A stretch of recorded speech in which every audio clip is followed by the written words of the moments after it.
मलाई चाहिँ बिहा गरेर भित्रको घर चाहिँ यही हो। आजभन्दा 15 वर्ष अगाडि सरोज दाहालले मलाई बिहा गरेर ल्याएर यही घरमा भित्राउनु भएको थियो। ऊ त्यहाँनिर एउटा बस्ने ठाउँ थियो, अहिले रहेन छ, भत्काएको छ। यहाँनिर बाथरुम थियो, त्यहाँ अहिले रहेन रहेछ, पर सरेछ। आँगन यति ठुलो सबै अहिले त त्यहाँ घर पनि बनिसक्यो। त घर भएको सबै जग्गा यो सुन्तलाका यो उहरू सबै हाम्रो थियो। यहाँ यो घर वरिपरि मात्रै 6.5 रोपनी जति थियो। अब अहिले त अब बेचिहाल्यो है। सम्झना मात्रै यो घर देखेर सम्झना आयो। आज हामी चाहिँ घुम्न आएका छौँ काभ्रेको कामपानी भन्ने ठाउँमा, धुलीखेल कामपानी भन्ने ठाउँमा। धुलीखेल पनि काभ्रेमै पर्छ होइन, काभ्रे नै भन्नु पर्यो। अनि म दुलै भएर टक्क आएर यहाँ उभिएको थिएँ। अनि मलाई त बिहा गरेको भोलिपल्ट हुन्छ नि, नुहाई धुवाई गरिसकेपछि यहाँनिर चाहिँ यही ढोका हो, मेन ढोका। यो ढोकामा चाहिँ मलाई रातो माटोले लिप्नु लाउनु भएको थियो क्या, गोबर माटोले भित्र र बाहिर है। बिहा भोलिपल्ट त्यो गर्नुपर्छ अरे नि त दुलैले। यस्तो थियो। यहाँ माथि हाम्रो कोठा यतापट्टिको छेउ हो।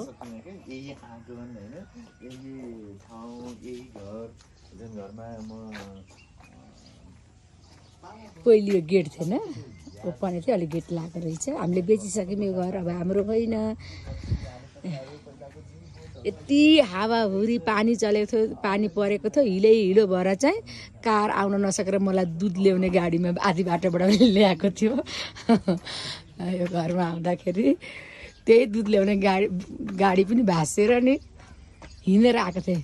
गेटी माथि साडी पक्रेर म आएको थिएँ। यहाँ हाम्रो पसल थियो, बुवाले ससुरा बुवाले चलाउनु भएको थियो यहाँ पसल। यो माथिबाट यसरी सिँढीबाट ओर्लेर चाहिँ खुर्र यता जाने हो। अब त यादमा मात्रै छ साथीहरू यो घर। आज अब किसन दाको घरमा छोरीको टिका टाला थियो, फुलमाला, त्यो फुलमाला सिद्धेर यसरी आयौँ हामी। यो चाहिँ म बेहुली भएर भित्रको घर। मिस्टर दाहाल उता हुनुहुन्छ। ऊ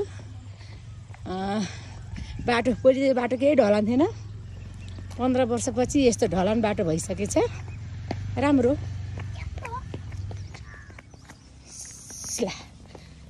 बिहा गरेको 15 वर्षपछि मेरो छोरी यत्रो भइसक्यो। कस्तो लागिरहेछ हजुरलाई? यो चाहिँ हाम्रो पहिलो बिहा गरेर आएको घर, हजुर हुर्केको घर, हुर्केको ठाउँ। बकबाल त्यो आनन्दै कस्तो। अब त्यो छोडिदेऊ न। यो चाहिँ चौर ठुलो चौर थियो। मन्दिर पनि थियो त यहाँ एउटा कता। ए मन्दिर ठुलो चौर थियो। हामीले बास्केटबल खेल्ने, अनि त्यो मोजालाई बल बनाएर अनि त्यो यस्तो के खेल्ने यही ठाउँ हो। भलिबल यस्तो मजाले खेल्ने। यता उज्यालो देखेको रहेछ। अनि उता पानीको ठुलो पोखरी थियो, अझै पनि रहेछ। पछि मोडिफाई गरेर बनाएको अर्को पोखरी थियो, भैँसीहाल राख्ने।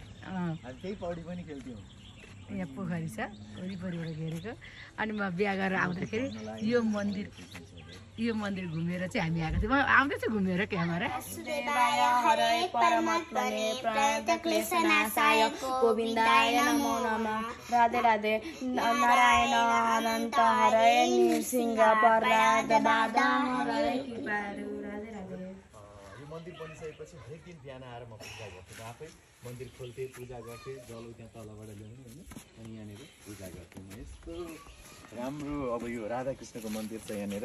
हरेक दिन बिहान टक्क झिस्मिसेमै आएर पूजा गर्ने, हाम्रो घरमा पूजा गर्ने एउटा जिम्मा थियो। त्यसले गर्दाखेरि हामीले हरेक दिन बिहान यहाँ पूजा गर्थ्यौँ।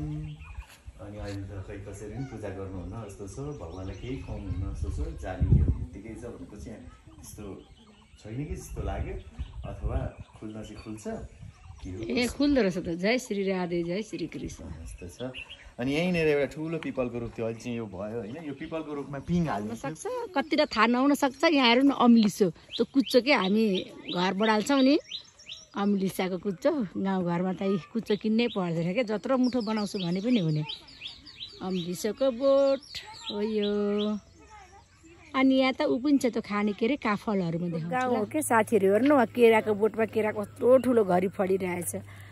यो अम्लिसा, यो अम्लिसोको कुच्चो, अम्लिसाको बोटहरू पनि छ है। जे पनि ओरिजिनल चिजहरू पाउने होइन गाउँमा। कस्तो राम्रो लाग्यो मलाई त आज धेरै पछि गाउँ घुम्न आफ्नो गाउँ घुम्न आएर धेरै राम्रो लाग्यो स्वच्छ वातावरण प्रदूषण छैन ध्वनि प्रदूषण छैन केही छैन एकदम आनन्द क्या गाउँ नै रमाइलो हो तराईमा हुने आँप होइन तराई गर्मीमा हुन्छ नि त आँप त ल यहाँ हेर्नु न आँप फुलेर लटरम्मै छ क्या फुलै फुल पहाडमा है यो कति चिसो हुन्छ यस्तो राम्रो आँप लिची पनि छ म त पनि देखाउँछु स्वच्छ हराभरा हाम्रो काभ्रे राम्रो काभ्रे छोरीहरू फुल फुलिरहेका अम्बा त्यस्तै किम्बु फुलिरहेका अनारको बोट के चिज छैन क्या हाम्रो काभ्रे राम्रो पानी लिचीको बोट भन्छ लिची फुलेर हेरौँ न लिची यो लिचीको बोट हो है ल पहाडमा लिची हुन्छ आँप हुन्छ भन्दा अचम्मै लाग्छ होला यहाँ त रुखै थामी नसक्नु हाँगे लच्किने गरी फल्छ हौ फल्न पनि लिचीको बोट हेर्नु कत्रो छ लिची अब हाम्रो यो सबै हाम्रो ठुलो बुवाको हो आज हामी आएका छौँ धेरै वर्षपछि आएको बाटो हेर्नु यस्तो बाटो छ तल एउटा बाटो माथि एउटा बाटो यो हाम्रो जेठाजु दाजुको घर हो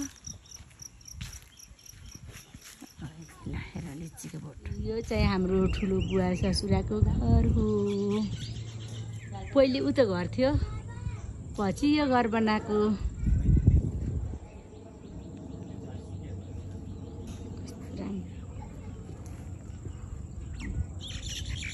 गाउँका घरहरू यस्तै हुन्छन् माटो इँटा ढुङ्गालाई माटोले लिपेर यसरी बनाएको हुन्छ प्रायः जसो चाहिँ अब त सबैतिर बाटो पुग्यो अब त पक्कीकै घरहरू मजाले यसरी बन्न थाले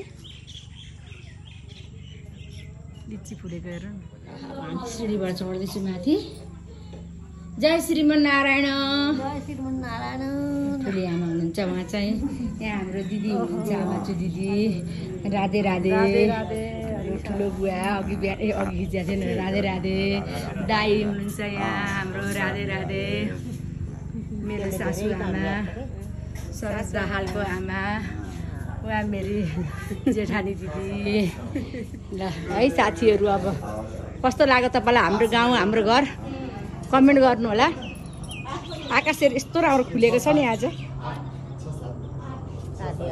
हाम्रो हराभरा काभ्रे राम्रो काभ्रे चाहिँ पयौँ होइन त बुढो पयौँ हो पयौँ पाकेर केही छैन यो चाहिँ मेरो इ पयौँको बोट के हुनुहुन्छ यहाँ हजुर तँ फाल्देऊ यो खाऊ ल पयौँ है पयौँ अब यो म चाहिँ जिन्दगीमा पहिलोचोटि देखेको छु मलाई थाहा थिएन यस्तो खानेकुरा हुन्छ भनेर यसलाई फुटाउने गाउँ घुम्न त सजिलो कि साथीहरू यो गाडी चढ्ने ठाउँमा आउनलाई कति सिँढी चढेर आउनुपर्छ मुटु पनि भुक भुक भयो श्वास पनि भयो अब हामीले यहाँ अटो त रिजर्भ गरेर छौँ आउँदै होला आइसक्यो अनि यहाँबाट हामी धुलीखेल जान्छौँ धुलीखेलबाट काठमाडौँ जान्छौँ खोइ गएको छ अटो अटो आउँदैछ बाबाले लिएर जाने अरे त तिमीहरूलाई चाहिँ हामी चाहिँ यहीँ रुक्ने आयो अटो हाम्रो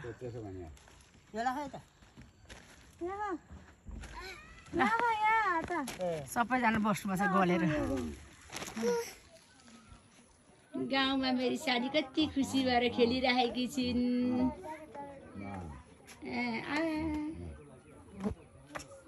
नानीलाई यहाँ राम्रो कि काठमाडौँ यहाँ राम्रो काठमाडौँ पनि काठमाडौँ पनि दुइटै राम्रो यहाँ पनि कत्रो ढुङ्गा छ यहाँनिर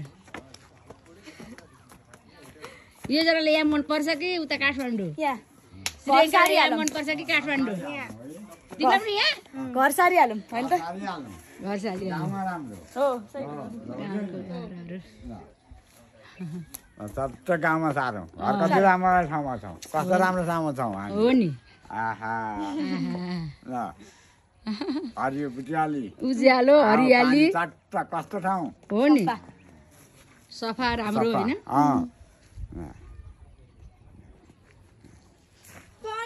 यो केराको गुम्बाको अचार कति मिठो हुन्छ साथीहरू धुलीखेल बजार धुलीखेल चोक चाहिँ यस्तो छ अहिले चाहिँ बाटो बढाउनको लागि एकदमै फोहोर धुलो एकदमै डङ डङ उडिरहेको छ यो चाहिँ धुलीखेल बस पार्क हो बसहरू देखिहाल्नु तपाईँले परदेखि तल लागेपछि हस्पिटल छ अनि पूर्व जाने बाटोहरू सबै 5 खाल जाने बाटो यो हो यस्तै छ है हाम्रो धुलीखेल बजार